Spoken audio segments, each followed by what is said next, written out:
ল'ৰা ছোৱালীয়ে মোক সুধি আছে যে এডিআৰই ৰিজাল্ট কেতিয়া দিব। এডিআৰই ৰিজাল্ট 7 মাৰ্চ শুক্ৰবাৰে আমাৰ গ্ৰেড 3 আৰু গ্ৰেড 4ৰ যি আমাৰ ৰিক্ৰুটমেণ্ট কমিশ্যন আছে তেওঁলোকে ঘোষণা কৰিব। যিমান কেইটা পদ আছে তাৰ বিপৰীতে দুজনকৈ ল'ৰা ছোৱালীক এই পৰীক্ষাত উত্তীৰ্ণ হ'ব আৰু তেওঁলোকৰ মাজত পৰৱৰ্তী সময়ত ৰিটেন টেষ্ট অৰেল অনুষ্ঠিত হ'ব। অৰ্থাৎ লিখিত পৰীক্ষাৰ ৰিজাল্ট গ্ৰেড 3 আৰু গ্ৰেড 4 আমি 7 মাৰ্চ তাৰিখে ঘোষণা কৰিম।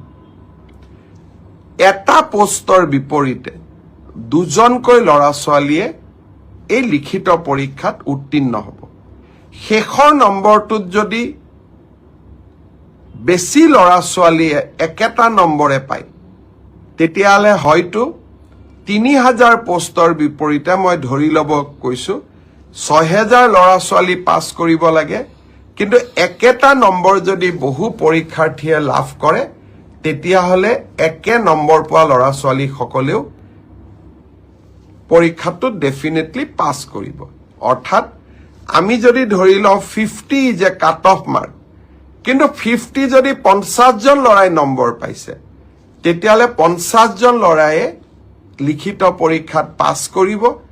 গতিকে 1:2 বুলি ক'লেও 1:2 একেবাৰে গ্ৰামাটিকেল চেঞ্চত নহ'ব, হয়তো 2-4জন ল'ৰা ছোৱালীয়ে